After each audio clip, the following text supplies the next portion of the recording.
歡迎咁多位啦！今晚我哋個題目咧就係好高興請到阿連民安先生嚟同大家去分享西書從頭循環日報如史説。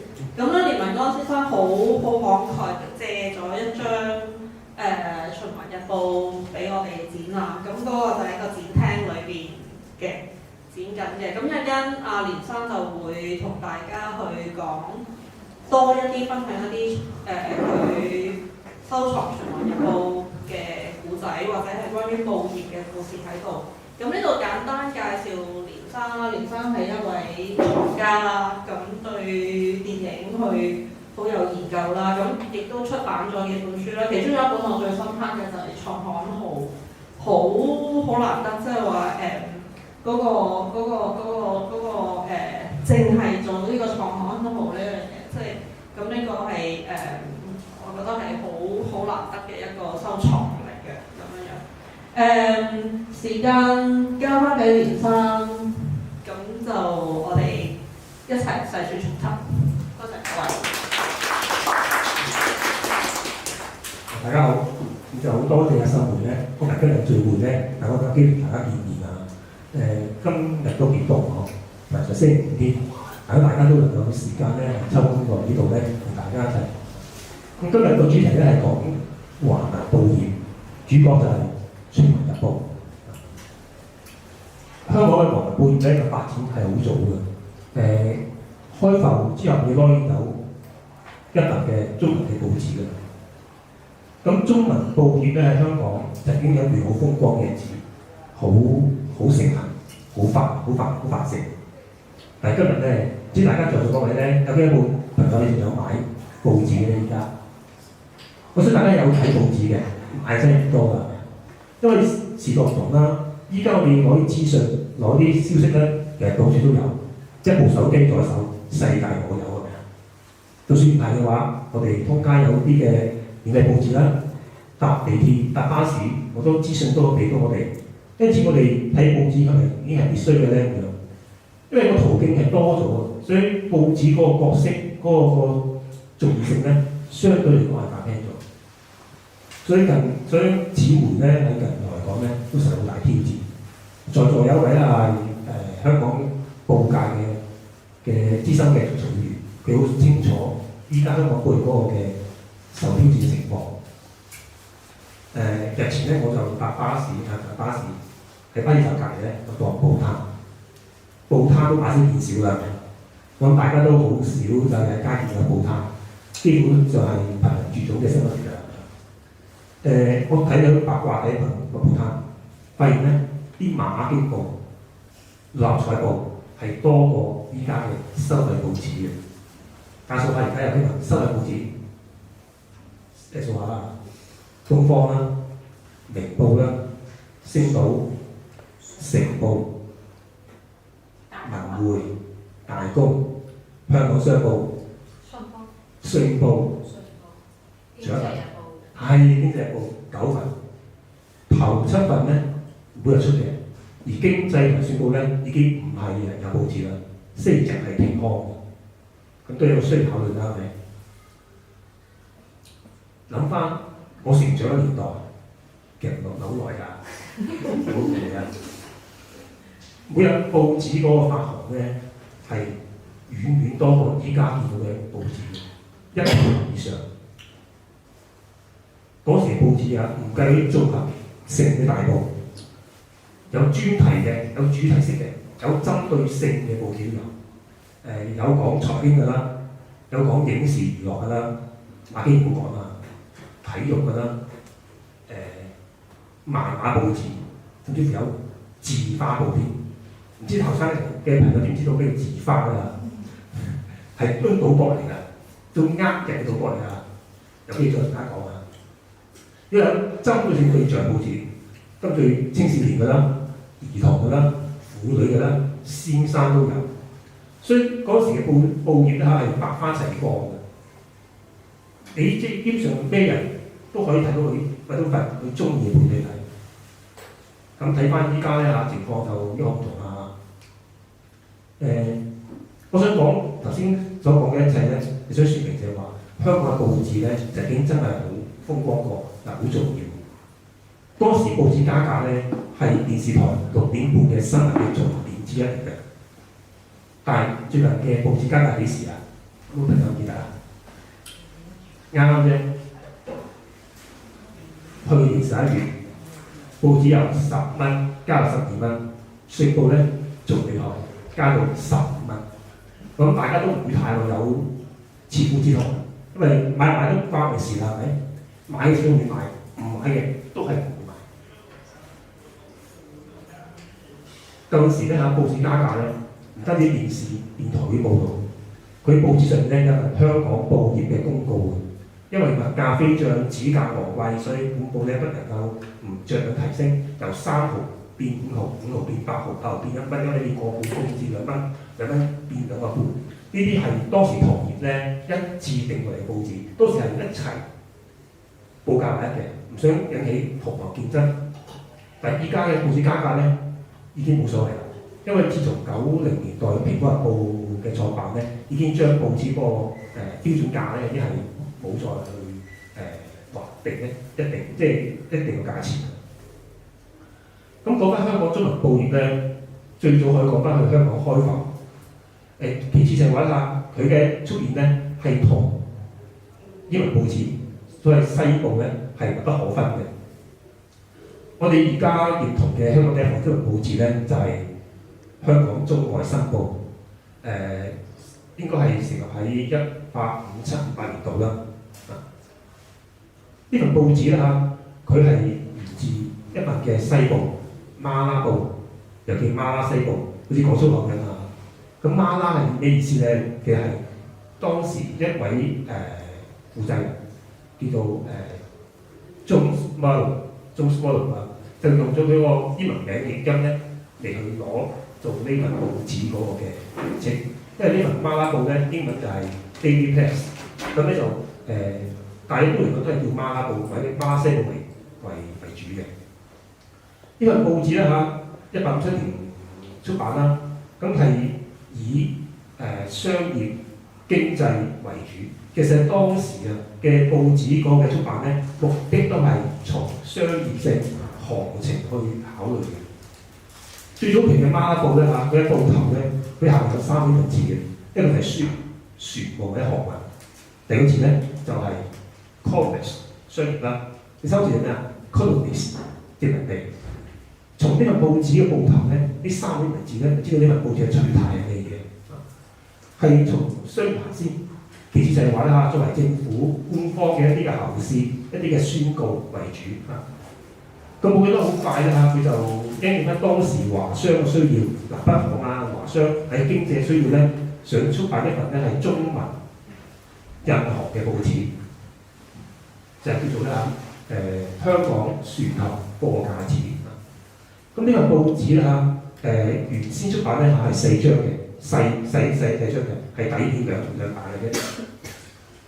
咁至於你話中外新報，你講緊中外新報咧，講呢份香港船頭貨價紙咧，因為呢兩份報紙咧，根據新加坡一位學者卓南生佢研究所得，卓南生係研究中國近代報業史嘅權威嚟嘅。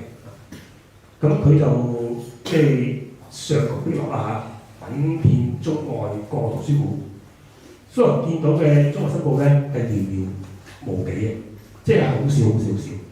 佢最叻都揾到一份1872年出版嘅中外新報。咁好啦，同期間咧，佢揾到1859年期間嘅香港船頭貨價紙，兩份報紙都係源自馬拉報嘅。其次，兩份中文報紙咧，嗰個嘅排版啦，嗰個內容啦、設計咧，都相當近似嘅。因此咧從翻個出版嘅年期同埋嗰個嘅發展嚟去睇咧，大概咧香港船頭貨價紙咧，可能就係中外新報嘅前身。咁幾時轉名咧？應該都係來不開嗰個嘅1860年代前後嗰個時代啦。但係無論點都好啦，1872年出版呢份見到呢份嘅中外新報咧，加上之前船頭貨價紙嗰個嘅出現咧，我哋係可以相信咧，呢份報紙係香港中文報紙嘅先驅。咁至於點解講1878年咧，唔係1858年咧？就有兩個來源嘅。郭公振中國近代報業史嘅研究嘅開創者啦，佢有一本中國報業史中國報學史，1927年出版嘅。裏面一下就提過中外新報1858年出版。咁佢本書入邊有一張嘅版圖，嗰、那個圖畫咧就係、印咗中外新報1912年嗰個嘅圖樣出嚟。而呢個圖樣咧就一個比較睇啊。佢幅版圖咧有寫住創刊於戊午年，戊午年即係咩年咧？就係、清咸豐8年，公元1858年。咁基於有呢份嘅報紙自己中國新報自己寫嘅話自己創刊呢個年份，咁就信佢啦，係咪？咁其實同蔡南生所研究所得其實相差無，即係5758年之間咧但係點都好啦。呢份中國新報咧，應該就係我哋香港可以見到嘅最早嘅中文報紙啦。咁至於第二份嘅中文報紙咧，就係、香港華字日報。咁大家都會聽得多啲都係熟悉啲呢份報紙啦。同樣地咧，佢係同份西報嘅關係咧密不可分嘅。呢份就係咩咧？大家都有聽過啦，就係、德辰報，呢啲德辰西報。呢個名係China Mail 後期我哋叫中國日報啊。咁中國日報更加多人會聽過或者見過，因為佢好似好長壽。1845年創刊，去到1970年代，7幾年唔記得咗啦，先係結束嘅。即係有乜個年期係幾長啊？即係我諗都好難，再有報紙咁長命啊！咁呢份德辰報嗰個嘅出現咧，點解又同嗰個嘅華字報關係咧？因為剛剛我先同阿秀梅咧係交流過，有傾過啦香港早期一本嘅華英字典記完之後咧，佢嗰啲字嗰啲字粒嗰成咧，就係、留翻，就係俾華字日報嘅負責人咧，係攞嚟咧係印一個嘅中文嘅報紙啊。1870年代係咩時代咧？大家覺得東華醫院係幾時成立㗎？即係我東華三院大家係東華醫院啦。1870年，東華醫院係邊啲人籌組嘅咧？就係、當時班華商、班士紳呢啲買辦。咁可想而知，當時嗰啲嘅華籍商人辦嗰種嘅地位啦，造成係好高嘅。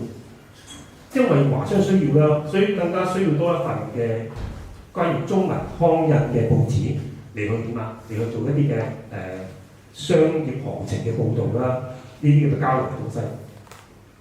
所以喺大概係1871年度啦，嗰份德辰報入邊咧，就每星期咧有一版就係愛嚟專登中文版嘅中外新聞七日報。呢份報呢一版紙咧就同前面所講嘅香港船頭報價紙係唔同啊。香港船頭報價紙咧係一張獨立出嚟一張嘅紙，一張紙係賣錢嘅。而附喺德辰報入邊嗰份嘅中外新聞七日報咧，係喺佢嘅4版裏面其中一版紙嘅啫，就美國出版嘅。咁大概去到1872年啦，大概4年度啦，咁咧就喺德辰報入邊工作嘅一位學貫中西嘅名士陳海婷又叫陳顯咁佢咧就將呢份嘅中外新聞日報咧係獨立發展出嚟，係成為一份嘅香港華字日報。關於陳海婷嘅故事咧，去年咧就有一位學者潘傑就出版咗一本報業先驅陳海婷及其華字日報新出版嘅，好新大家去書嗰度仲見到嘅，可以買你睇下。關於陳海婷嘅事蹟佢同華字日報嘅關係咧，個寫得好詳細。咁華字日報出版嘅話，咁但係無論係中外新報好，華字日報好，雖然係有華人參與其中，但係佢始終係依附緊喺兩份嘅西報入邊嘅。因此無論佢嘅言論啊、辦報嘅取向咧，都一定係局限。因此，我哋先特別留意呢個嘅《循環日報》，因為《循環日報》先至係一份真正由華人操辦、華人主政、華人執筆嘅一份嘅中文報紙。咁講《循環日報》咧，都要講翻一啲嘅緣起啊，佢點樣嚟咁樣。咁大家如果有參觀過個展覽咧，有提到阿陳海婷咧，佢喺1873年咧，就同埋一班嘅士紳啦，雖然咧係集資咧係買咗當時嘅英華書院啲嘅印刷設備，咁包括啲印刷器材啊、啲字粒嗰啲東西啦，就我嚟咧係成立咗一間叫中華日報總局。呢間中華日報總局喺中國近代喺香港個嘅報業喺香港嘅印刷史入面咧係舉足輕重。跟住我會講佢出版嗰啲書咧，陣間會再同大家講啊。好啦，除咗呢樣之外，講《循環日報》咧，就不得不提一位近代嘅思想家、政論家黃韜。諗起循環就諗起黃韜，因為黃韜係喺早年嘅《循環日報》係扮一個好重要角色。咁簡單介紹下黃韜先啦。黃韜係江蘇蘇州人啊，就生於1828年，就卒於1897年，未滿70歲啊。咁黃韜咧喺早年咧就係中國秀才嘅，但係仕途就認真唔好啦。佢跟住就屢試不景啦，咁就連舉人都考唔到，舉人都做唔到嘅時候咧，就冇得考科舉㗎啦，即係冇得去考中試啊，即係仕途已經係冇得再發展嘅。咁佢22歲嗰年就認識咗一位傳教士麥都斯，咁就喺佢旗下咧就從事一啲嘅編目嗰啲翻譯工作啦，開始接觸西方嘅文化一啲知識啊。咁就大概係1861年到啦。呢一年咧就對於黃韜嚟講咧係一個好重要嘅分水嶺。咁嗰年唔知點解啦，佢就寫咗一封信，就俾當時嘅太平天國一啲嘅首領啊。大家都知道1860年代太平天國係咪啊？嗰個嘅起事啦，對清朝政府係一個好大嘅憂患，都令到佢元氣大傷啊。而黃韜竟然同太平軍咧有聯絡，令朝廷梗係好緊張啦。所以當時就發出一個通緝令，去通緝黃韜。咁呢個輾轉流亡咧，就嚟咗香港。因此黃韜嚟香港咧，唔多唔少都解釋係因為太平天國嘅原因啊。咁嚟咗香港之後咧佢得到麥都斯嘅介紹咧，就認識咗當時英華書院嘅負責人李亞國，因為傳教士啦，你有個大家都熟悉李亞國。協助佢從事一啲嘅中英翻譯一啲編門工作啊。咁冇幾耐咧，黃韜就跟李亞國咧就翻去英國就歐遊咧係2年嘅。咁佢又接觸到，真係接觸到當時嘅西方嘅文化啦、政治制度啲嘢，令佢眼界大開。即係對於呢方面嘅嘢佢即係會有好新嘅一個嘅思想，令到佢有好唔同嘅睇法對呢個整個世界。整個人生特別喺英國咁英國當時《泰晤士報》大家知道係一份好一份報紙啦。佢發現到原來報紙咧個地位咁重要，報紙係個影響性咁大，無論係政府啦，或者係人民都好看重報紙呢種媒體，好看重報紙嘅地位。因此報紙再唔係佢所即係或者之前所諗嘅係一份只係從個嘅經濟商業角度去考量嘅一個出版嘅一個嘅載體啦。咁冇幾耐佢跟李亞國翻香港，咁繼續咧係從事呢個嘅翻譯譯寫書呢啲工作啦。咁因為佢都識陳海婷嘅，都佢所寫嘅一本書就叫做《普法戰爭》，唔好意思普法前記》。1870年普魯士同埋法國戰爭，大家都聽過啦，一場影響到歐洲嘅局面深遠嘅一場戰爭啦。咁佢就寫咗呢一本嘅《普法戰記》，曾經喺中國新聞週報咧係連載過嘅，咁佢就識阿陳凱婷，而當時都係陳凱婷咧嚇，佢購買咗嗰個嘅英華書院嗰啲嘅印刷嘅器材啦嚇，咁所以就出版咗呢一份嘅《全民日報》啊，咁就聘請咗阿黃滔做主筆，咁啊陳凱婷就自己擔任個司理啦，司理即係督領人咁嘅意思啦，即係操辦晒好多嘅業務嘅工作。咁《全民日報》就係大概係咁樣出現嘅啊。咁《全民日報》咧早期啦佢嗰個版面咧就同依家我都見嘅有少少唔同嘅，或者我哋而家嘗試睇下份報紙先啊。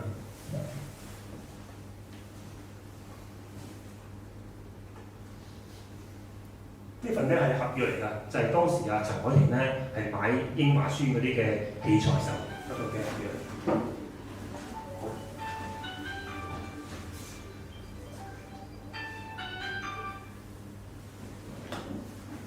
呢一張咧就係得半張紙啊，其實應該係完整應該係對開4版紙，因為我見到係半張紙啊。咁其實呢份報紙咧，我得到時咧已經係半張㗎啦，咁有少遺憾啦。不過好彩啊，我都同其他我都睇過其他《全民日報》嘅，即係同其他報紙我都睇過嘅，所以我大概知道成份報紙究竟係有咩內容啊，每一版可能講啲咩，我都知道。我睇下份報紙先。嗱，大家留意《全民日報》咧個報頭啊，同我哋而家所見嘅報紙咧係好唔同㗎。中文報紙咧係打直嘅，係咪？你見到佢本身係打直嘅，明報唔計啦，明報特別一份啫。一般嚟都係打直嘅，佢係打橫嘅。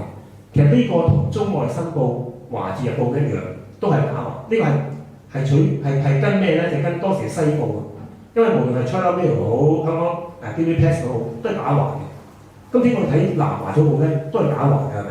咁呢個係跟翻西報嗰個嘅設計去安排嘅。咁好啦。你見到啦嚇，佢嗰啲報紙名左右兩邊有啲字嘅，係咪？個字我都識，但係加埋唔知講乜㗎。我睇下先，我先由邊睇先好。睇先啦。本館另印附章新聞行情日派，聲防虛鉚停人。本館就係指中華印務總局，因為《全日報》咧係中華印務總局係印行嘅，所以佢係用個本嚟講啊。佢話另印附章，即係話喺呢張報紙之外，另外一張附頁，單一張細張嘅字，嗰張咩字咧？新聞行情日派，即係話嗰張字咧，原來係講啲咩咧？講啲嘅行情啊，商業行情，啲貨品行情。咁就係一張紙係講嗰啲貨品啊、啲物價公司嘅嘢。聲防虛鉚停人，好啦，呢張附紙啦，日日都派啦，日日都出啦，係咪？聲防虛鉚係4個字嚟嘅，其實係28個星宿嘅名稱。輪到聲就係7日嘅第7日，防第2個7日，虛第3 7日，鉚第4個7日。簡單嚟講，即係話逢星期日就停刊，唔出字，都知啊。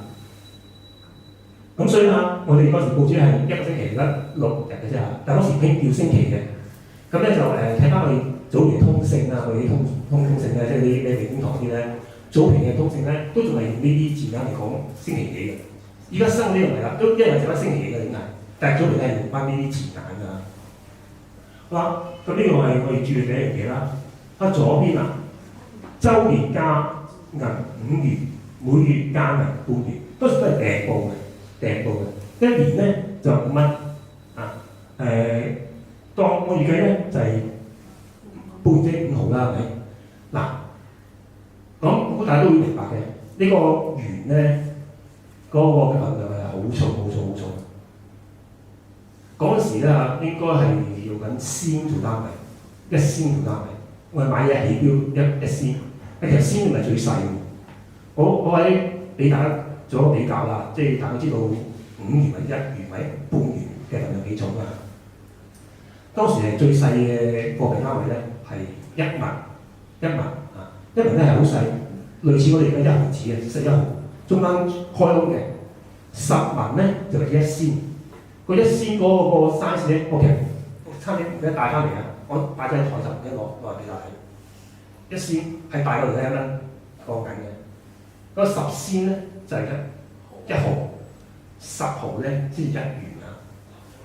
咁1仙我估得食到辛苦餐啊，係啊，因為實際係講緊用幾文錢啊咁樣嚟去買嘢食嘅啫嚇。咁至於半元5毫咧，一個月咧其實都唔少錢㗎啦。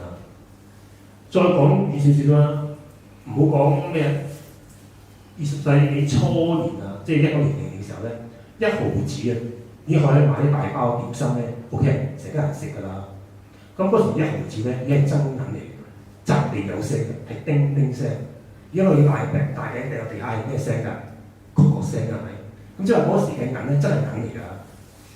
好啦，所以當時咧買起報紙嘅人咧，都係啲嘅商戶啊，啲嘅知識分子，亦都唔好想象當時報紙係通街賣嘅，冇報攤呢回事嘅，真係揾人派去你個鋪頭，或者咩匹頭報啊，咩嘅茶樓啊咁樣，即係派上門嗰隻。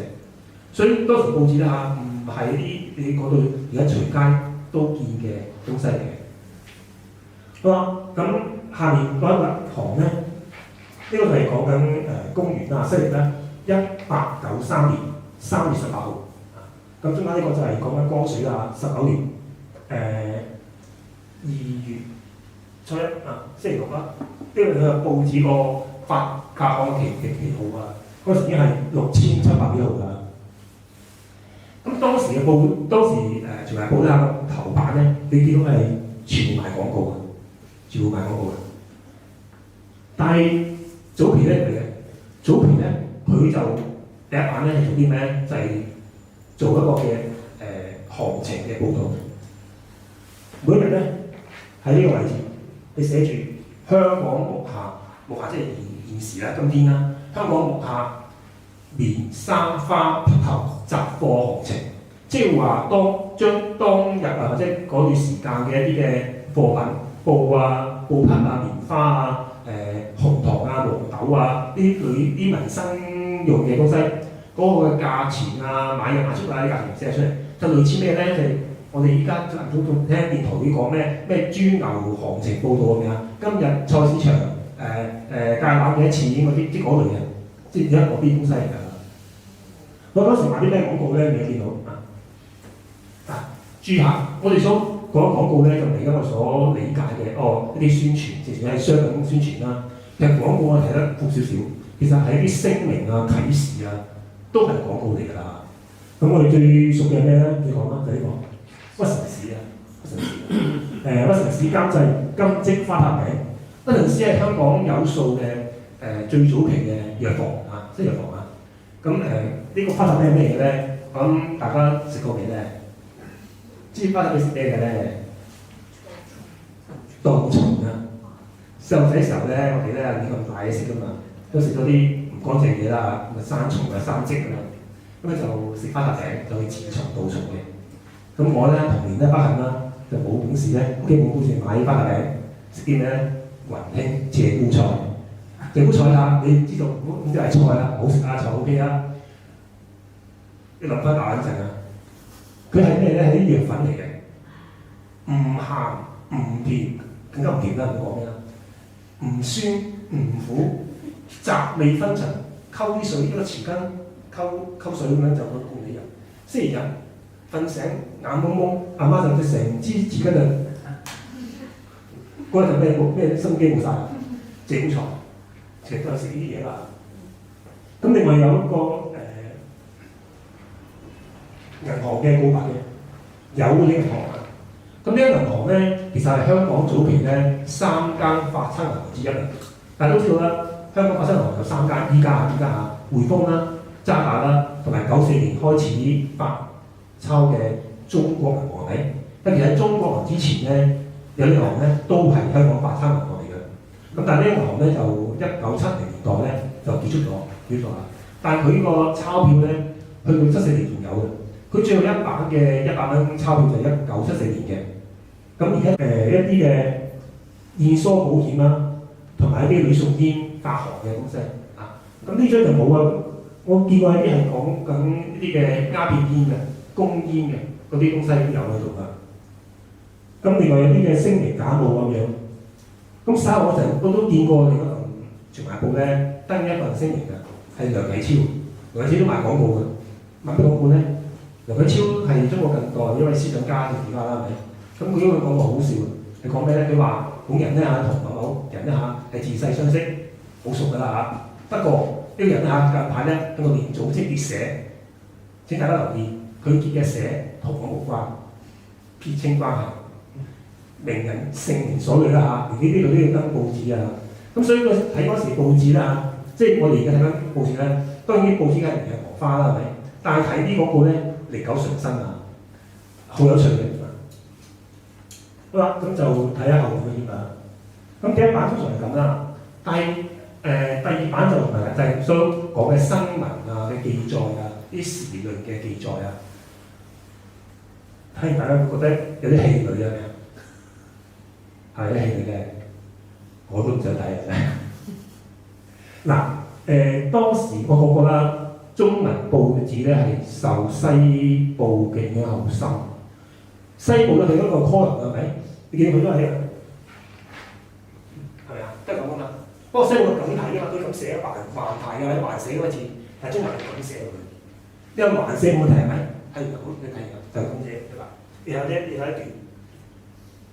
由個拿字開始，去到個內幕府，唔係去到個金字為止，中間冇標點，冇斷句，睇唔知你氣住失望。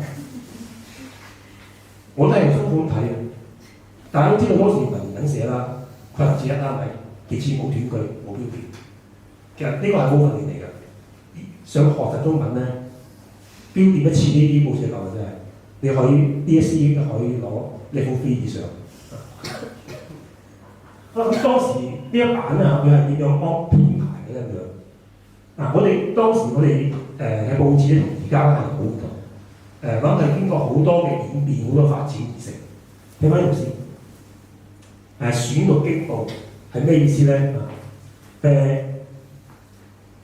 天子腳下，北京啊，所講嘅係皇上嘅聖諭。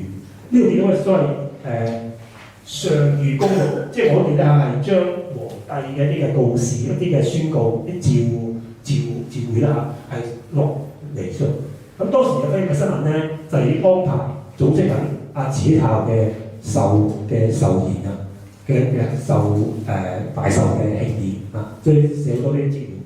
其次就係啲官員嘅任免啦、升遷啦，都喺度寫埋出嚟嘅。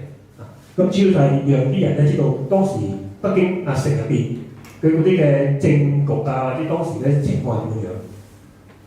咁至於第二欄咧，重要嘅就係羊城新聞啊。羊城即係廣州啦。嗱，廣州不嬲以嚟咧都係同香港咧個關係係幾之密切嘅。九廣鐵路你知道九廣鐵路幾好早已經有啦，係咪？所以廣州同香港咧好多嘢都係不可分。當時咧好多嘅出版啊或者其他嘢都係香港有嘅，廣州有，廣州有嘅，香港都有啊。咁羊城新聞咧有兩種嘅，一種就係政治新聞啦，當時嘅一啲嘅官員啊，一啲嘅彈劾嘅東西；另外一啲就係社會新聞。我諗大家有興趣睇啲社會新聞啊，幾好笑嘅。有先，我講呢度先，騙局會知啊，騙局。即係有啲人設騙局啊，咁咧就講簡單講呢個故仔啦，當聽故仔啦。原來呢啲故仔歷久常新㗎。話說有個人啦就好窮冇錢，又想食嘢，想茶就食嘢，食完之後咧臨起走啦，點諗咧？虛報火燭啊！咁啲人爭相走避啦，係咪？佢話博人亂嘅時候咧，跟住走。嗱，咁呢啲就係騙局之一啦，係咪？第二單4個人又係上茶樓啊，食完之後咧，咁2個人咧就假裝咧就行到門口咧，初而口角，後而動武。咁另外2個咧就追出去咧勸交做和事佬，勸下打下打走咗。咁啲店員咧就捉唔到佢哋啦。咁呢即係當時嘅報新聞係講呢啲嘢嘅。咁其實都你都覺得呢啲古仔啦，睇而家嘅啲趣劇啊，或者一啲嘅節目啊，都有攞嚟用。喺百幾年前嘅香港咧，唔係百幾年前嘅廣州咧，有呢啲咁嘅手法出現啦。不過咁其他啲唔講啦。不過今次中外新聞啦，嗱，中外新聞係指咩咧？先講外先，外咧係指日本啊、美國啊、英國啊、法國呢啲咁嘅國家嘅啲嘅新聞。當時係講緊咩咧？講緊法國嗰個局勢同歐洲嗰個嘅形勢個關係。咁點中外新聞喎？咁中外指咩咧？就係指當時一啲香港以外嘅一啲嘅省市浮頭，例如汕頭啊、天津啊、上海呢啲地方嘅新聞嘅事情。不過你發現咦，香港咧係喎冇香港話，原來香港咧嘅新聞咧係包喺中外新聞入邊嘅。佢同中外新報、華字日報唔同。華字日報、中國新報咧，佢係會將本港新聞咧係起一個標題，作為一個嘅 column 一個主角嚟去寫出嚟嘅。喺《人民報》上係，佢係將佢包咗喺中外新聞嗰度。咁其實咧有個都可以推測到嗰個嘅原因嘅。大家留意到咧，早期嘅華字日報、中國新報咧，前面係加咗兩個字嘅香港華字日報、香港中國新報。但係《全日報》咧，佢由始至終都叫《全華日報》，冇加香港《全華日報》嘅。其實就係話，呢個報紙咧，佢個立足點咧並不僅僅局限喺香港，佢嗰個嘅視野，佢嗰個方向咧係中國全國以至海外。我哋可以從佢嗰個代辦處啊、院子啊、秘魯、美洲都有嘅。同埋佢好早咧已經係將佢所出嘅報紙咧，佢新聞啊，將佢6日就輯成一本小冊子，一個行訂本啊，就去方便咧係郵寄或者係流傳出去嘅。我雖然知下佢當時咧《全日報》咧，佢嗰個嘅發展方向或者佢嗰個嘅重心咧，唔單止係香港，仲係海外地方，以至中國全國各地。因此佢唔會特別將香港擺喺一個即係特別去顯眼。但係事實歸事實啦，香港嘅報導咧都係多嘅。但係當日啊，1893年3月18號嗰日咧，香港新聞咧就唔多。而家佢係講咩？講制水啊，就係講嗰因為水嘅即係雨水問題啦，就會係實施咧係制水，由上晝6點鐘放到去10點鐘為止，晚上冇水嘅。咁好啦，其實就唔止嘅，但係咧嗰日就係咁巧咧，一兩單嘅香港嘅新聞啫。但其他《全日報》咧，其他字咧就好多啦，我都抄啲落嚟啊，俾一陣打翻兩下，因為都幾多㗎，大家知道。咁另外嗰版咧，我哋睇唔到啊，咁其實都係呢一版嘅延續啊，因為佢依家我哋見到嘅中文新聞咧，夾住㗎，有時係講緊外國新聞，有時講緊香港新聞。咁樣嘅，咁你會問喎，《全華日報》咧，不單係標榜住嗰個嘅政論嘅，喺邊度咧咁樣？嗱，其實佢嘅政論咧，佢就冇特別咧，好似而家報紙一樣，因為報紙有社評啊，或者專論啊、社論嘅，係咪有一個方框框嘅嚟去特別標示嘅？但係咧嗰時嘅報紙咧就冇嘅，佢係夾咗喺新聞之間，好似多倫報紙一樣。佢嗰個嘅政論喺邊度咧？就喺中外新聞呢度。嗰日嘅政論講咩咧？就係防範法國嘅啲嘅論述。咁成段咧就講到法國同歐洲嘅關係。咁所以你見到當然你講睇到就話啦嚇，一啲嘅消息嘅報導同埋啲嘅政論咧係睇到個用詞遣字啦，筆法係唔同嘅。咁同埋咧。嗰陣時啊，你即係記載新聞啊，你消息咧，其實真係講好似一樣嘅，時地人啊，你即係你好似喺隔離睇住件事發生一樣嘅，即係繪聲繪影嘅。但係政論就唔同啊嘛，即係變咗你見到分得到邊啲係政論，邊啲係新聞，邊啲係消息嘅介紹咯。好啦，去翻第三版或者第四版啦。咁呢度再唔晒嘅新聞同消息嘅話咧，喺第三版繼續，剩翻嘅版面咧，先繼續係做啲嘅廣告啦，同埋啲傳奇表嘅登載嘅。好啦，第四頁咧都冇睇啦，先亦都係延續住第三版嗰個嘅廣告，當時好多廣告嘅，好多廣告啦，啲廣告唔單止係商品宣傳啊，就好多聲明啊、啟示啲東西。咁同埋即係隨住華人嗰個嘅地位開始重要啦，華商嗰個嘅社經啊地位啦，以及好多嘅唔同嘅情況，所以好多告示係需要喺報紙登載。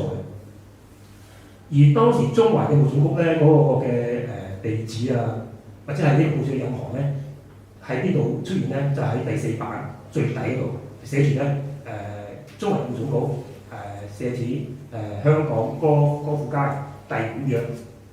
咩叫第五約咧？早期嘅香港咧嚇，個嘅地區劃分咧有所謂四環九約嘅講法。四環九約嘅意思咧，四環就係指下環、中環、上環同埋西環。下環就指灣仔至軍器廠街一帶，就叫下環啦。咁九約咧嚇，就係話由堅尼城數去灣仔至銅鑼灣一帶叫九約，就劃分為9個約摸嘅一個區分。咁至於第五約係咩地方咧？就係大概喺上環街市，以至到中環街市，即係而家呢個地方啊，就第五約㗎啦。咁至於你話當時嘅報紙啲資料啦，你話多倫人啊、總編啊，或者其他嘅資料係冇嗰時係唔落嗰啲嘢嘅。咁份報紙係咁嘅樣子㗎啦。好，咁呢份就係《全民日報》啦。咁至於當時我哋話黃濤所做主筆時候嘅《全民日報》，佢所寫嘅政論係講啲咩為主咧？其實主筆嘅立場，即係報紙嘅立場啦，係咪？《全民日報》之特別受人重視嘅原因，就因為佢係一份為中國人發聲、以民族為主為重嘅一份報紙啦。咁黃濤佢嘅政論啦嚇，簡單嚟講咧，有3個方向嘅。第一個就係主張變化，特別係佢歐入之後咧嚇，對於西方嗰個嘅社會啊、經濟啊、政治嗰個嘅情形咧，好深印象。所以佢咧嚇主張咧係變化，特別係喺太平天國之後啦，嗰個中國個社會嗰個情況更加衰敗，所以佢覺得即係要變化圖強啦。咁至於第二個方向咧，就係講豬仔論。豬仔就唔係嗰啲豬仔啊，即係賣豬仔，聽過未啊？賣豬仔啊！咁其實賣豬仔即係依家嘅 KK 園啊。不過依家 KK 園咧就係人去做啲嘅行騙工作係咪？當時嘅 KK 園咧唔好事啊，嗰時豬仔館咧就係人咧係去咧做苦工。大概係19世紀前後啦，嗰個時間啊。好多所謂嘅啲豬仔館，其實就係嗰啲咧係專氹人咧係去賣去美洲、南美一帶做苦工嘅一啲嘅機構嘅。咁啲人咧嚇，有啲就係因為生活所迫啦，生計難續啦，就收錢就去做豬仔。有啲咧俾人嘅，俾人騙嘅，話去金山啊。去掘金啊，係咪啊？嗰啲咁去到嗰邊做啲咩咧？起鐵路啦、開山啦、開礦啦。咁即係今日佢就坐幾頭飛機就去泰國、去緬甸啦，係咪？但係嗰時係坐船去美洲，即係所以嗰時即係你個生命嘅安全嗰啲咧都好大嘅影響。咁所以黃濤就喺報紙度咧係即係對呢啲豬仔館啊，呢啲咁嘅販賣人口呢啲嘅事情啊，係好大反對激烈嘅。啲主張咧，當你應該要查下。咁即係第三個方向就係講咩？就係講日本啦。因為日本自明治維新開始啦，嗰個國勢咧日益係強盛啦，同埋亦都有對外擴張嗰個嘅情況啊。即係作為咁近嘅鄰國啦，咁佢都要即係要警惕啊日本對中國嗰個嘅影響啊，即係我哋要一方面睇下佢哋點解咁富強嘅，其次就睇下我哋都要防範下呢啲嘢。喺此消彼長之下咧，我哋都要留意。咁四年都係啦，190年就有中日嘅甲午戰爭啦，係咪啊？跟住我哋大都知道發生咩事啦。咁佢嘅正面主要係從呢幾方面去睇咯。咁《晴明日報》跟住嚟發展咧，就係、去到1890幾年咧，keep 住咁情況啦。佢嗰個嘅改變咧，我哋可以從佢嗰個版面同埋嗰度嚟講翻嘅。嗱我睇下報紙先啊。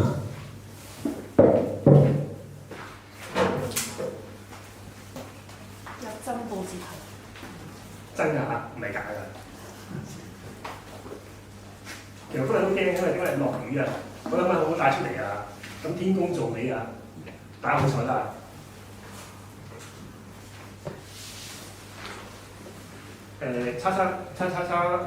話先。頭先我講話咧，中外新報咧點解話1858年創刊咧咁樣？呢份就係1914年嘅中外新報。咁你見到啦，佢中間寫住戊5年開創。冇人講過就1858年咯。嗱咁呢個佢正就係一個正，即係話其中一個點解啲人話佢係嗰年嘅創刊？而呢個版圖就係早期啊，所有嘅報紙嘅研究嘅論文啊書籍咧，都係用呢個版圖嚟去做呢個印證。阿江公正嗰本書咧，就係早年民國2年嘅。嗰份報紙啊，咁嗰份遲咗年啦，一樣係四版啊，咁唔打開啦嚇，因為都係大同小異。咁之前報點樣子嘅咧？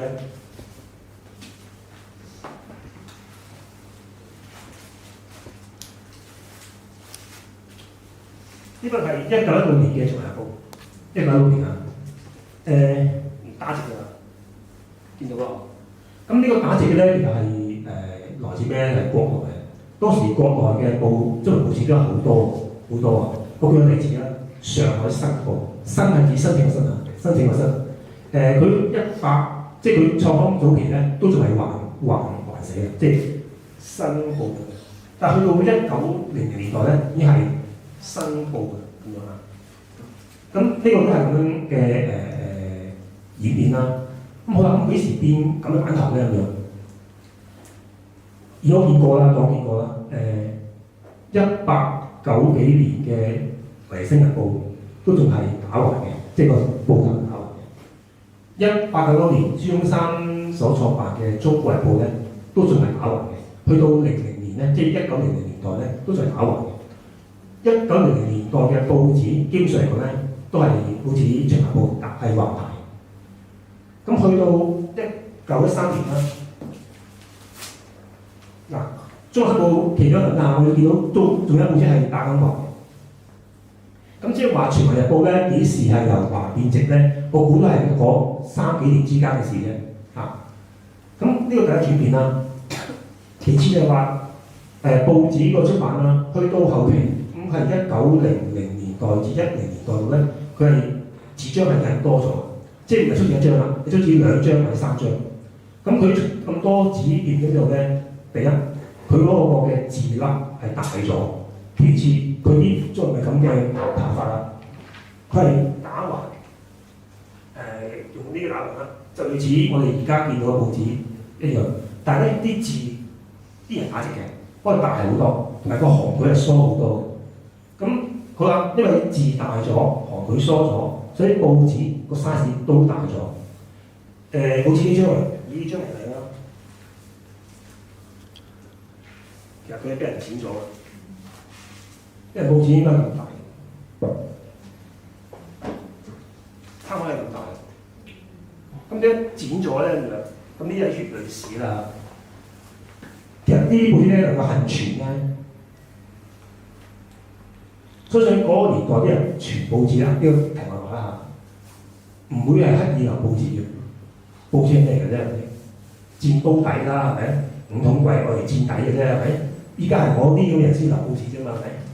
好啦，流傳喺度咧，嗰時就因為啲人咧啲相架、鏡架，嗰時啲人開啲牌匾嘅，咁牌匾咧，你個鏡架同埋啲字嗰張紙之間咧有空位啊嘛，為咗令到佢更為實際起見咧，就攝報紙入去，令到個板即係個壓去實咧嚇，會係勻著啲嘅。咁你話你壓到份循環咪流循環咯，壓份中環流中環咯。好啦，咁佢壓佢，咦多咗喎，咪幫佢剪咗佢咯。所以其實咧，你話係咪好可惜咧？可惜好，唔可惜好啦，點都好啦，都起碼一份屍體喺度先。你話死有存，死無全屍，都有人沉喺度啦，係咪？咁呢啲係窿，係我自己補翻嚟㗎。其實啲報紙咧一碰即散㗎啦，我已經唔敢再拆出嚟啦。呢張咧唔知點解，100幾年啦，自質阿秀曾經親身係掂過，唔戴手套啊，掂過摸過親身啲嗰啲嘛 ，OK 啊。佢除咗黃啲之外咧，嗰個印刷啦，嗰個字嗰墨啊係好好嘅。相較起其他嘅長日報咧，可以見到㗎，隔離報業。本咧係一份更加早嘅1878年嘅長日報，你見到個報紙係啲色又淡，紙又粗，係完全係兩回事嚟㗎。好啦，咁佢多張出嚟咩咧？一來就係好多新聞，特別係啲各個省市啲新聞、政治新聞啦，同埋睇外國當時歐戰第一次世界大戰啊嘛，所以好多新聞嘅消息咧要刊載，所以就出咗另外一張。咁咧入邊咧都係嗰啲新聞嚟嘅，不過我想講出嚟就話，佢個發展咧係出到副刊嘅，副刊即係我哋所講嘅鞋報，即係啲新聞之外嘅一啲嘅文章啊，嗰、那個叫循序錄，半個字啊，都估到啦嚇，循序錄，循環個循啦，序就係黐住個序啦，循序錄，咁其實係副刊名稱嚟嘅，咁跟住啲咩咧？跟住啲民間故事啊。一啲嘅班本，咩班本咧？其實係啲大戲啲唱本啊，啲曲詞嘅，同埋咧一啲龍舟。龍舟係啲咩嚟嘅咧？而家諗起南音就知係咩龍舟啦。龍舟係民間啲説唱嘅一啲嘅文字本嚟嘅。咁啊，靚詞法啦，過生活啊，靚詞法，佢係專唱龍舟㗎啦。咁咧就有呢啲咁嘅文章咯，同埋一啲嘅。藝術嘅啲閒談啦咁樣啊，咁當時好俗㗎啦，但係我而家睇已經平雅無比啦。咁另外就係當時嘅報紙啦，發展落去啦。咁其實香港嘅報紙都好似多㗎，好似多。咁去到1918年度啦，香港第一份嘅晚報出現咗，就係《香江晚報》。全晚報咧就遲成10年。就出版一張嘅晚報，就係呢份。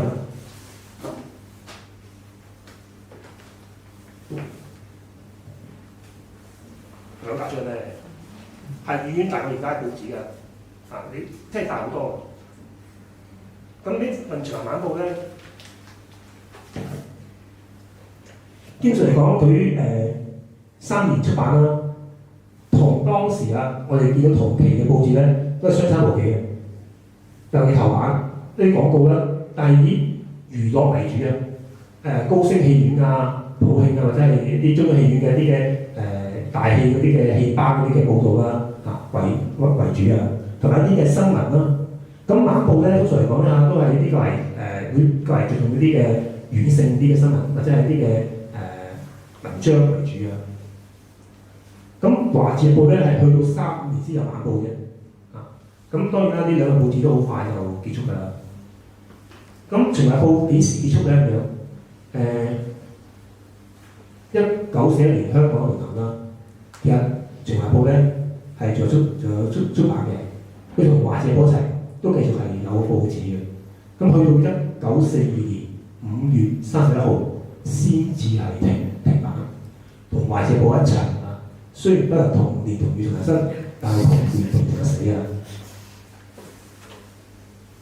當時日軍政府咧為咗係統一言論啦，同埋係想慳紙起見咧，就將當時啲報紙咧合併。咁《全華報》咧，《全華報》當時咧就同咗另一份《大光報版行》咧係合併，就出版咗《東亞晚報》。咁至於《華僑報》嘅結果係點咧？佢係同咗《星島日報》合併，就出咗一份叫做《香島日報》。咁當時唔止兩報紙啦，仲有一份《華僑報》啦，《華僑報》又同《大眾日報》合併啊，咁就唔使改名，好彩啊，唔使改名，呢叫做《華僑報》。咁加上當時7日嘅《南華日報》啦，《南華日報》不同《南華早報》係兩個報紙唔同嘅。咁同埋日本政府嘅出版嘅《香港日報》啦，當時有5份中文報紙喺香港啊。咁戰後咧，《全華報》係出版咗年幾前嘅，佢46年咧又再出過，年零到啦，就冇做下。華僑一樣啊，華僑佢係好點解班公仔一樣啊？你出我出啊，一樣係少年有報紙啦，咩事跟住冇幾多日就停咗。但係《全華報》咧，去到59年咧又再出翻喎。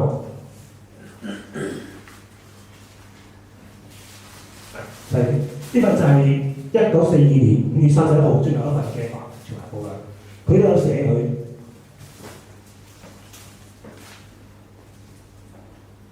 我睇下佢。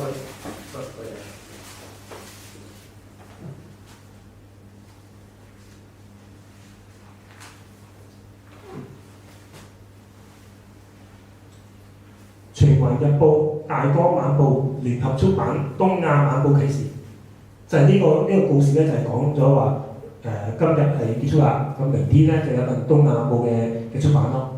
咁好啊，《大光晚報》呢個報名係唔啱嘅，因為我有《大光報版行》，嗰個報紙係4開嘅，就唔係叫《大光晚報》。咁但係好可惜啲人咧就即係冇同到真相啦，就個個都係算《大光晚報》咯，其實唔係呢個報名嘅，應該叫《大光報版行》啊。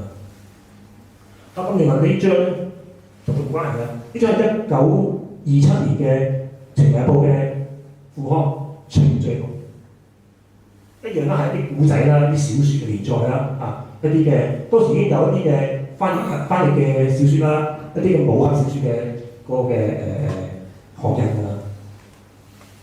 咁至於59年嘅係點嘅咧？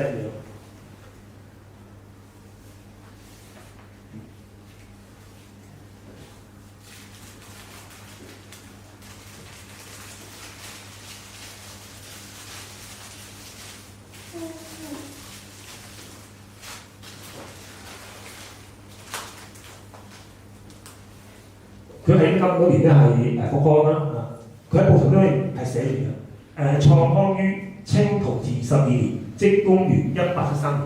咁其實呢個係上多年啫，因為清同治12年，其實佢報紙係新歷咧2月4號，1874年2月4號啊嘛，所以應該係公元1874年之間。但係咁當時佢哋都好難再追翻舊嘅報紙嚟去考證啊，咁就照顧咯。新年同治12年咪即係公元1874年咯，同埋73年咯。咁呢個報紙啊，其實咧你話入邊有啲咩同全華有關咧，係冇㗎啦，除咗個名之外。咁佢份報紙係其實同當時文匯辦公、清報呢類所謂嘅外國報紙咧係相似嘅，無論喺嗰個取材啦、報導個方向啦、賣廣告啦，都係嘅。賣國際公司啦，賣當時啲嘅例如國泰戲院啊呢類，我哋話較為親中嘅報嘅啲嘅機構國際公司啊呢啲嘅廣告，所以佢係同當時呢類報紙係相近㗎。咁呢報紙出得唔耐嘅，去到62年咧就真係受到調查，亦都結束咗《全華日報》100幾年嗰個歷史㗎。咁呢個就係好簡單同大家分享咗《全華日報》個嘅起源啦、發展啦、終結嘅命運啊。咁時間啱好啦，都啱1小時啦。咁啊，我哋會有時間同大家傾下偈啊咁樣。講好晒嘅我，係咁多啦。咁啊，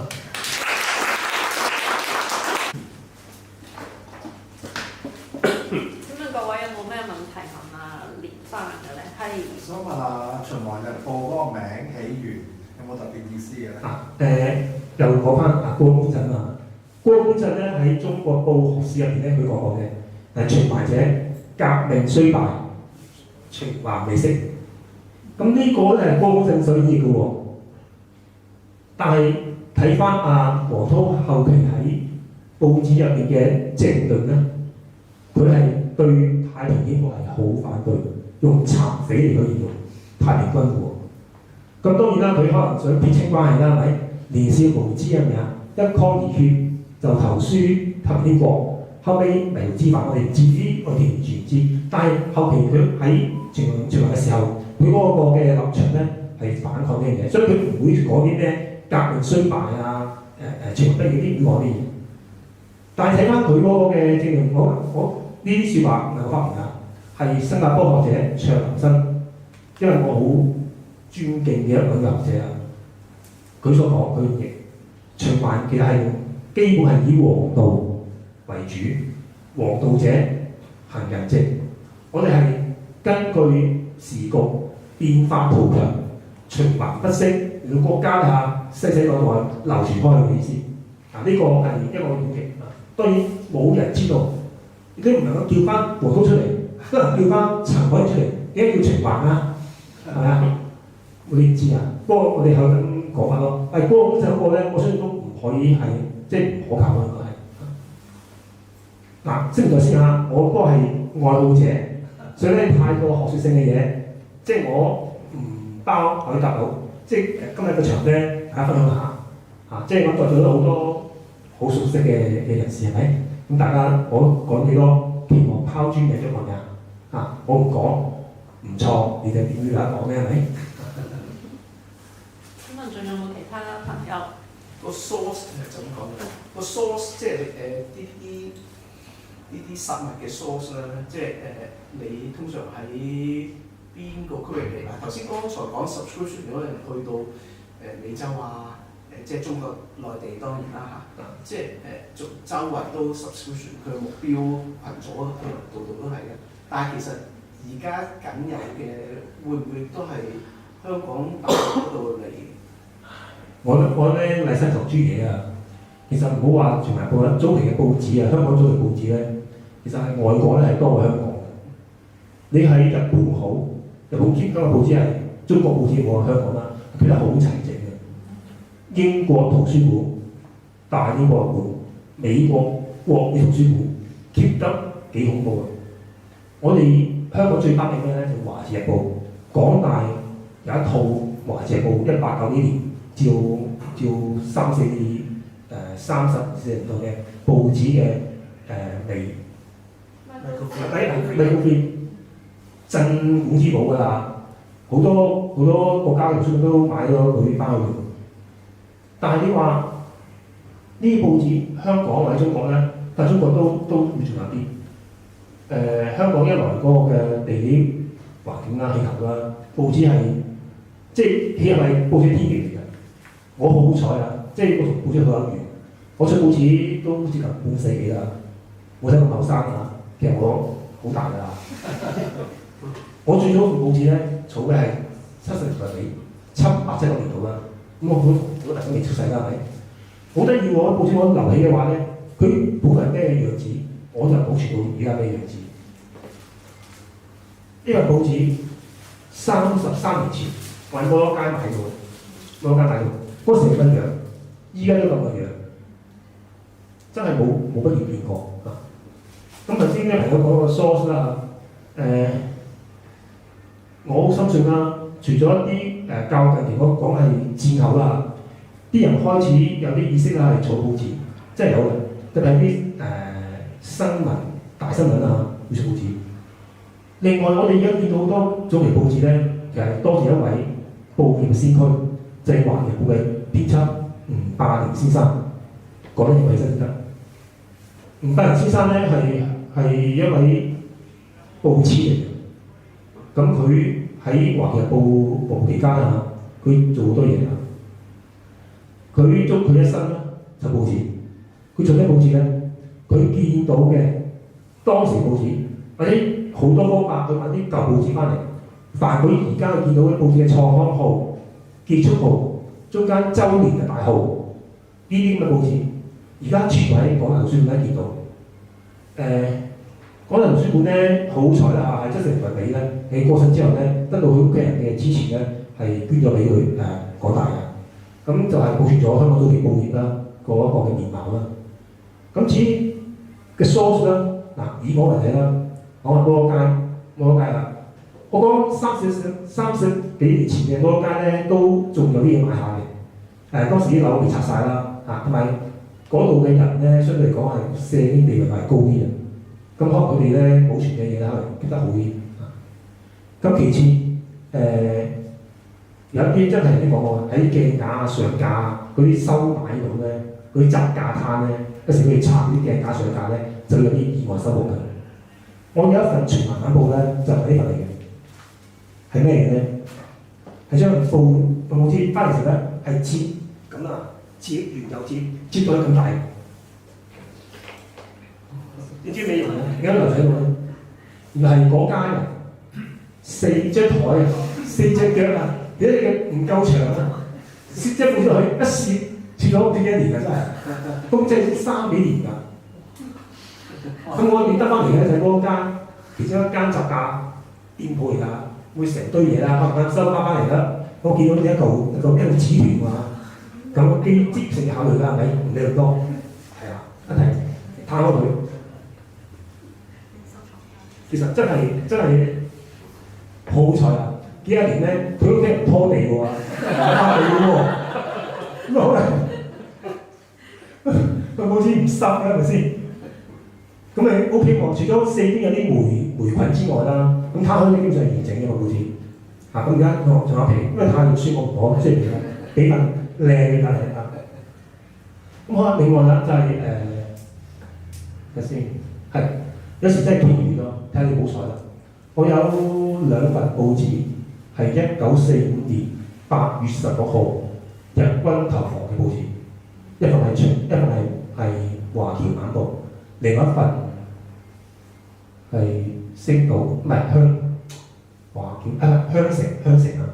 咁你得嚟嘅咧咁樣，咁嗰時我想做嗰一環，咁咧就嗰日放假，咁就行過金湖戲院。唔知啊，金湖戲院就係土瓜灣紅磡交界，大概喺石塘街、新樓街嗰度啦。咁行過好早啊，咁路邊咧有個嗰啲行李篋，好舊㗎，行李篋，咁就大都幾顯眼嘅，有啲職業性嘅考慮啦。行埋去一打開，除咗幾件舊衫之外咧，鋪喺行李篋裏面啲報紙，呢本舊報紙，一攞上手。半張嘅啫，一望一看，日期1945年8月16號，我記得有個手震。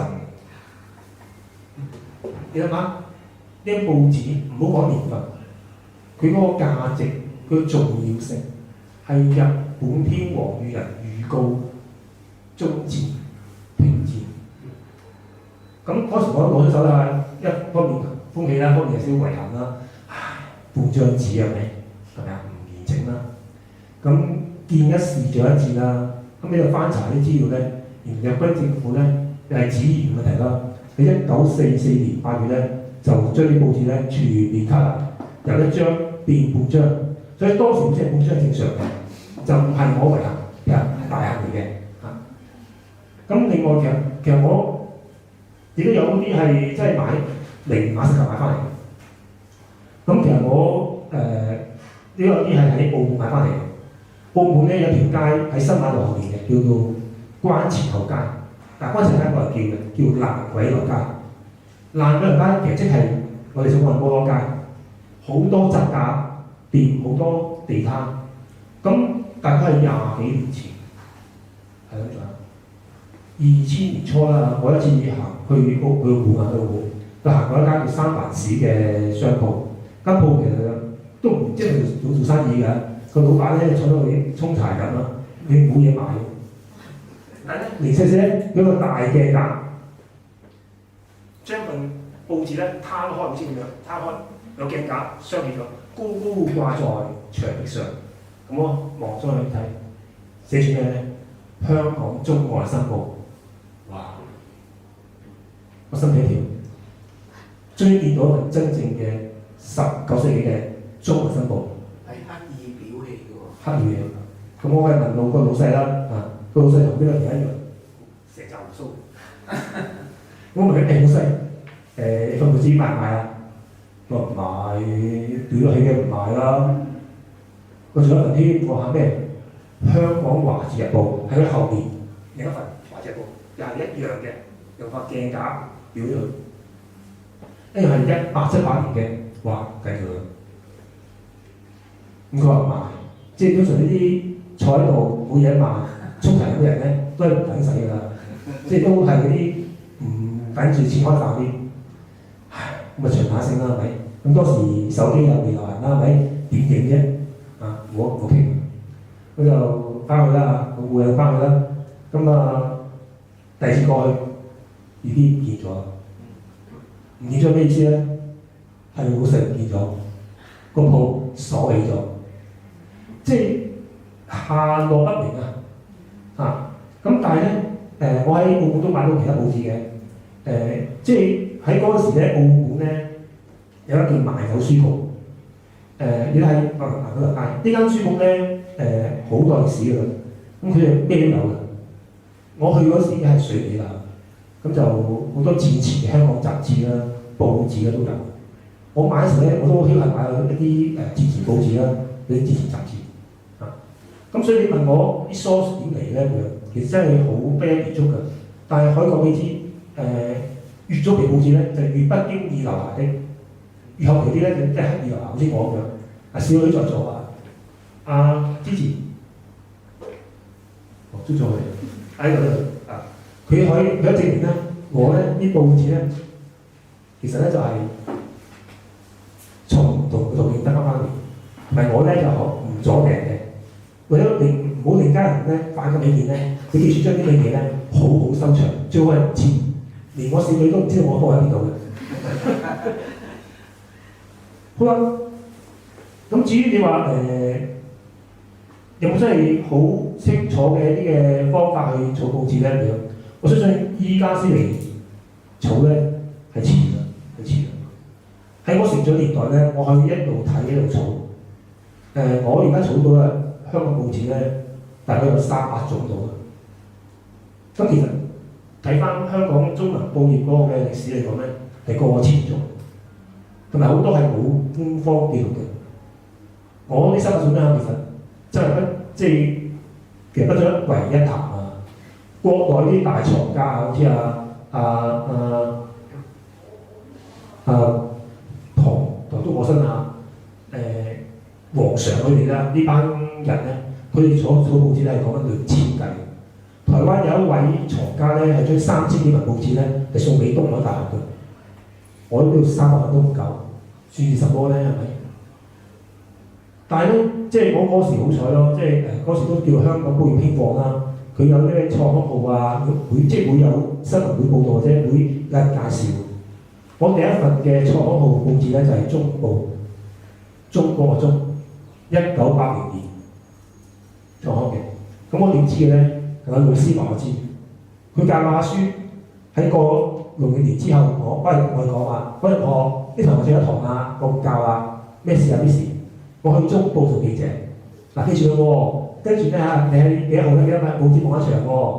嗰日開始咧，我就買啦嗰份嘅中報創刊號，跟住儲咯。香港日報、我同我講啊嗰份啦，長篇日報，即係我開始已經係儲報紙，同埋都有儲每年嘅1月1號啦，同埋10月31號啦，同埋每一年嗰啲嘅10大新聞回顧啲咧，我都有儲。咁其實我即係我黐線嚟真係，所以成日都有啲報紙。儲到落嚟咧，都講緊係30幾40年啦，40幾年啦。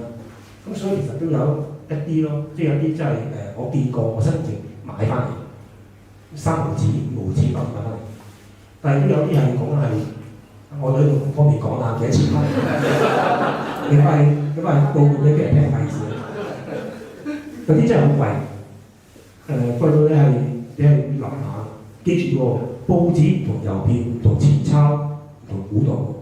佢有市場價，報紙有因人而異，在我眼中是寶，在我眼中是草嚟。我擺喺街邊，冇人會留意嘅。係咪啊？所以你話個價錢，即係個價值係好睇人咯。咁去到今日咧，我都有少少迷途知返啦，理性掩過感性，因為始終嚟講呢啲我冇碰啊。我最近買嘅一份咧，其實講㗎，我講唔到呢樣嘢啦。我去年聖誕節咧喺上環咧買咗一份華商做會報。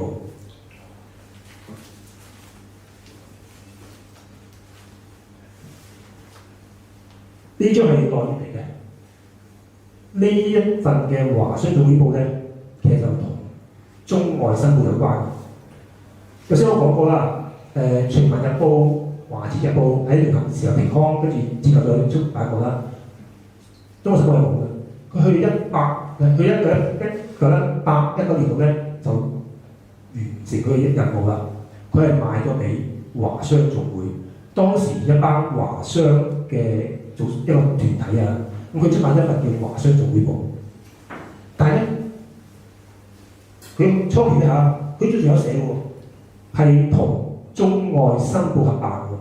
我估啦，佢想嘅特別寫明同中外新報合辦咧，其實就唔係㗎啦，想講呢份報紙咧有歷史嘅淵源喺度啫。咁華商總會報咧，去1925年咧又買咗俾岑維欣，你估到啊？岑維欣買咗嚟咧，就出版一份叫做《華僑日報》。所以華商總會報咧係上承中外新報，下睇《華僑日報》一份嘅報紙嚟嘅。咁如果咁講嘅話咧，中外新報咧可以去到幾多？去到《華僑日報》完成歷史一部為止。《華僑日報》係喺1994年完成嘅，結束嘅。咁其實1850幾年啊，由香港船頭報報價次開始，直到喺1994年，咁佢都有好長嘅歷史咯，咁就係華商總會報。咁我講上個12月買一份咧，就係華商總會報嘅正版，我都第一次見啦，所以我都嗰時都完全唔考慮啦，咁我都買翻嚟。雖然報紙好殘，真係好殘，裂㗎啦，裂晒㗎，我都要諗辦法揾人咧幫手咧，我自己做唔到㗎，即係佢修復㗎。我今日好大，我幾朋友咧做修復咧修得好好啊！佢將嗰啲窿窿罅罅，即係嗰啲蛀嗰啲地方幫我整好晒。咁報紙一定要有一個存儲嘅咯，咁咪就唔能夠維持太耐啊。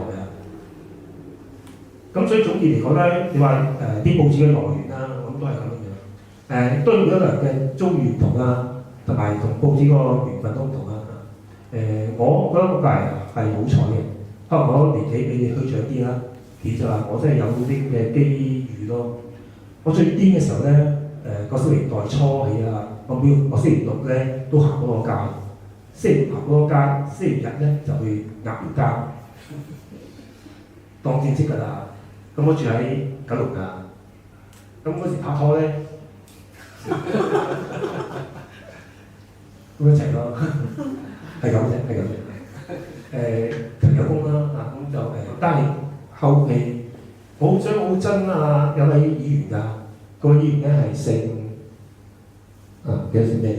我做啊，係佢咧係取締咗摩街嗰啲地攤，因為市容起見，同埋啲商嗱啲店鋪嗰啲店主咧投訴，佢生意好過，哇！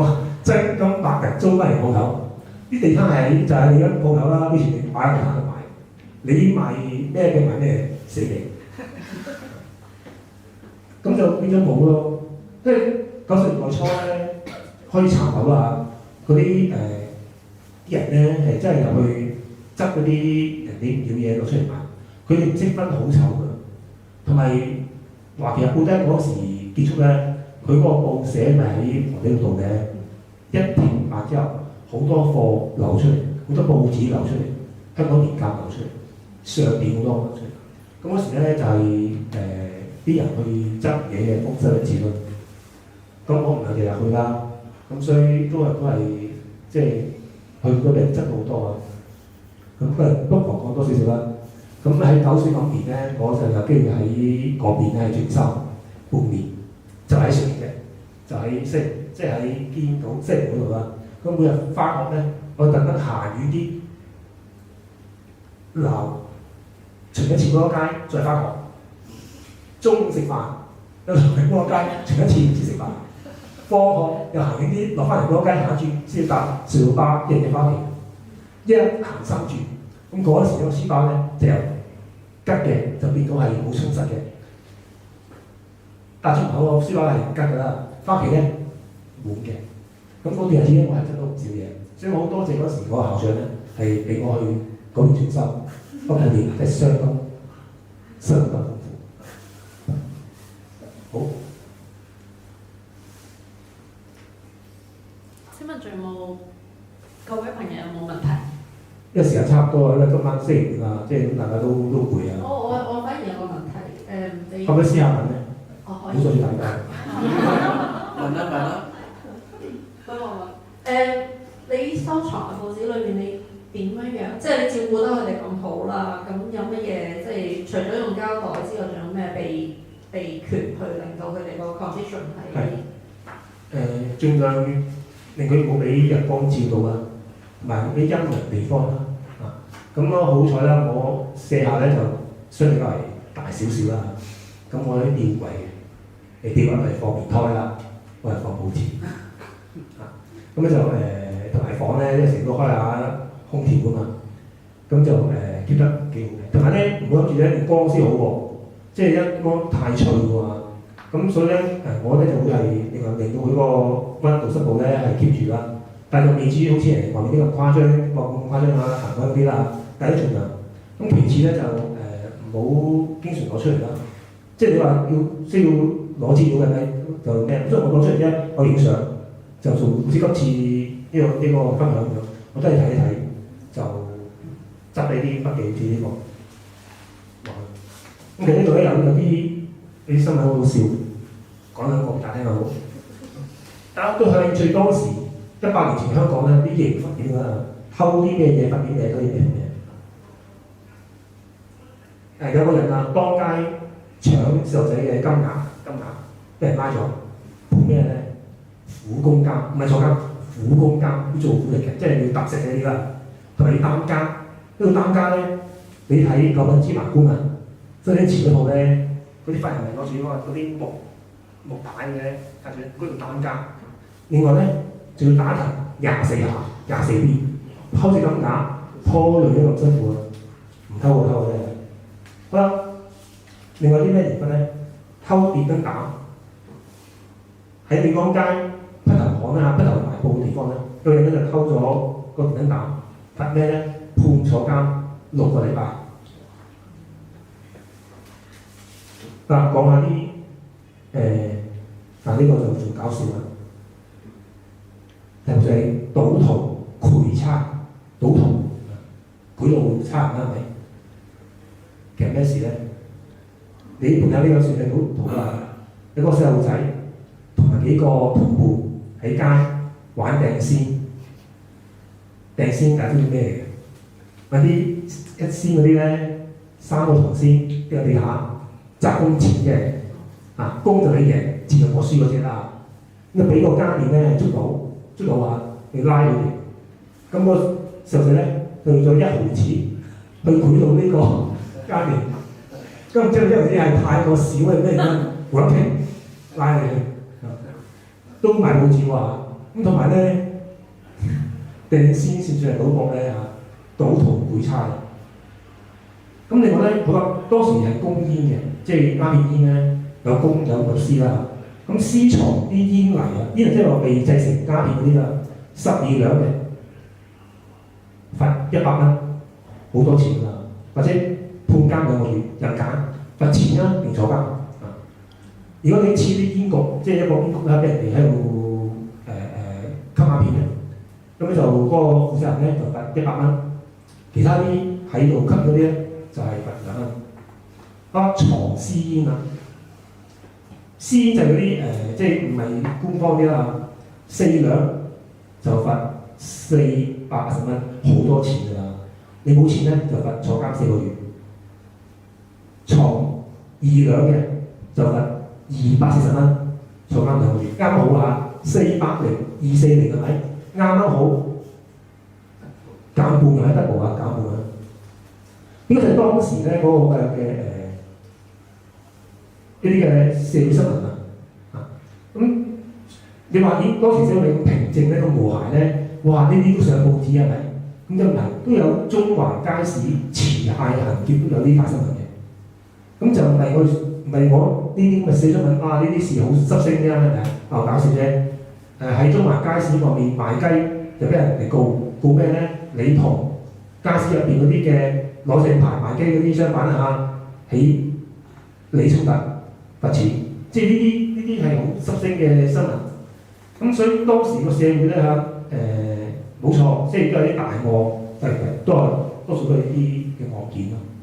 同埋當時報導嘅手法咧，真係好似講古仔一樣嘅，時地人又發生，佢繪聲繪影講出嚟，所以同現代我哋報紙記者所報導嘅嘢係完全兩回事嘅。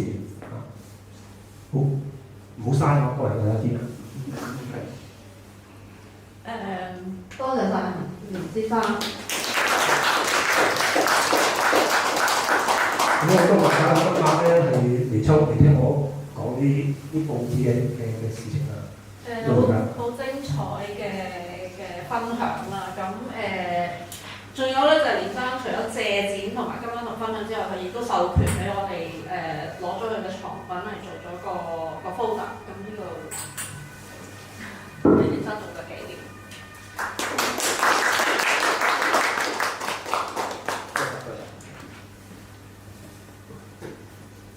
如果各位有興趣嘅話，個 folder 喺我哋後邊個 shop 裏邊有得發售。我見有啲朋友已經買咗，同埋關於展覽嗰度，今日嘅我哋亦都想知道大家嗰個回饋，即係俾翻我哋知道。咁咧，我哋後邊有個 QR code 喺度，大家可以抽翻幾分鐘嚟幫我哋話翻俾我哋聽，我哋嗰個內容啊安排。當然，阿連生個安排個分享係第一流啦嚇，咁但係我哋嘅安排啊。會唔會方便到你哋參加？咁我哋想知道翻呢一啲咁嘅嘢。咁今日非常之多謝各位嘅來臨，亦都非常之多謝連生。